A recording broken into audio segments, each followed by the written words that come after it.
Welcome to our channel. Welcome to another one of our videos. Today we're going to talk about Robinhood. I hope everybody's having a great weekend and celebrated the holidays. We're going to dig into Robinhood a little bit about what our position is, what we're going to be doing about our position, and our analyst report as well, and some of the options in the area. And then we're also going to talk about the chart. Let's get busy. Currently, right now, we own 500 shares of Robinhood, and we have an option credit spread out there for the 31 December. If everything goes well, we'll keep that $254. Currently, for the month of December, we achieved $11,902 worth of premiums and profits, and $113,000 for the year of 2021 so far. And our net income for this month is $55.38, which is a 3.75% return in 1 month. I wasn't supposed to show you this until the end. This was my bonus at the end. Our 2022 plan adjusted cost basis to break even in troubled positions.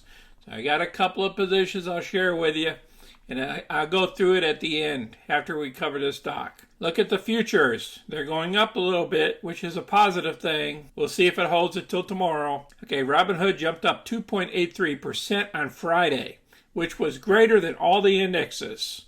The indexes pretty much only went up about 1%. They had 13 million shares traded hands instead of 10.5 million average. The market cap is still a little bit below 16 billion. The analyst low side is 17, the high side is 84, the average is 41, and we're currently around 19. Let's take a look at the chart real quick. The last 7-8 days, we've been basically going sideways now. If we keep going this sideways and the sellers have already left the building, then hopefully we start getting go towards the northern trend, back up to around 25 to 30 range in the near term. Let's look at the unusual activities that we've been seeing in Robinhood. You could tell that we jumped up higher than the regular markets, and that's totally unusual for Robinhood to do. So let's see what's behind this. So we're looking at the January calls here. There was some huge volume of 33.29 that happened against the 20s. And then you saw it down here again at the 25s. And then if you look way down here at the 39s, you see another 3,200 worth of options traded. And then down here at the 45s. So I believe they're doing these spreads down here. They might be buying these up here and they're selling the ones down below. Selling it here and then again down here and in here. That's what I see the action happening on the call side of the house. So this is unique. Now the 25s, if you look at it, there's 21,000 shares, almost 22,000 shares that are open interest. And on the 23s, we got 11,000. So let's see what we got down here at the put side of the house. I see at the 15s, we have 8,000. And if you look deeper in the money, there's like almost 8,000 there. There's some weird stuff going on down here at the 35, 8,400. So somebody is believing that the stock is going to go higher to be selling these deep in the money puts for premium. Some weird stuff's going here, and as well as at the 20s. So we'll just have to watch this and see how it pans out by January. We might go ahead and sell some puts as well and try to increase our position up to 1,000 shares of Hood. As you all know, that ARK Invest is still buying. Let's take a look at this risk to reward ratios improving. This came out on Friday. Hood stock has been played out to the full boom and bust pattern inside the space of 6 months, like so many other meme stocks. And they talked about the IPO where it was trading around $40 range, and it jumped up all the way to 85 because of the Robinhood folks, and then it bounced back down to 40, and we've been drifting lower, as you saw by our chart. Now, Robinhood has so many customers, and that's why I like Robinhood. They have once they figure out a way to go ahead and tap in to creating more revenue off of those customers, Robinhood is going to double and triple, in my belief, for the future. And that's why ARK Invest is buying a bunch of shares of them. So these guys believe in them too. I'm going to place this article down below so you can read this long article. Now let's have some fun with adjusted cost basis to break even in troubled positions. Now everybody has these problems. whether it's Rocket stock or it's whatever stock. Now, Rocket, we had a trouble position of 1,000 shares. Our cost base is 18.5.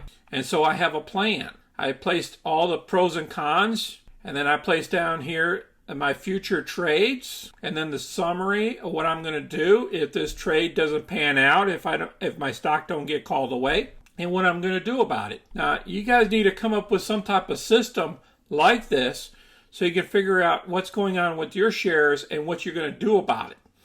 You can't just say, well, my shares are just down, I'm just going to wait. You know, you gotta take more of an active role in some of the shares that are really down and that you believe in the companies. You know, just like Tilray here.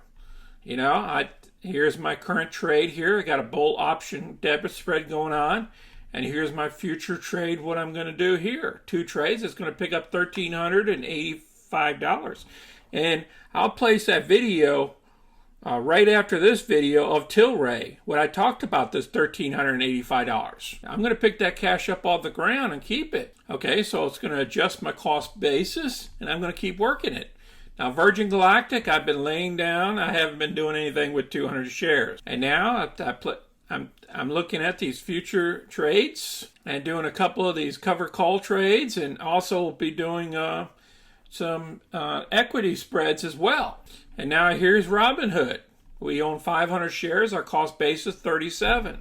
Now we currently have a put option credit spread that we're going to be keeping that $254 if we don't get put to stock. And if we get put to stock, it's okay. That means we got our other 500 shares that we're looking for. And then our future trade, we're going to be performing probably this next week, covered call for the 37 strike price in May. Okay, and that'll provide us $1.10 per share, and we'll receive $550 in premiums. If we get called away, it's no big deal. If we don't, we get to do it again. Zoom. Oh yeah, we got problems with Zoom. You know, and I come up with this covered call trade for March 300 covered calls. Pick up say $160. That's what my future is going to be, because my cost basis is around 302. But I'm keeping Zoom. I don't mind hanging on to it. And I might turn around and do a spread against it too, and maybe collect some cash on the way. And then we got SoFi here. And I'll go through SoFi when I do SoFi video tomorrow. But you guys got to come up with a plan for some of your stocks that are non-performing or is not doing well for you. And this is just my little plan here that I made out. Anybody can make this plan out. Just takes a few minutes. I appreciate everybody watching our video today. And please comment below about my plan. Or if you guys got a plan on how you track certain stocks, or do you just let the stock just ride and just buy more shares? Just tell us what you do with those shares that drop on you. Until next time, you guys take care. This is Sonny. I'm out.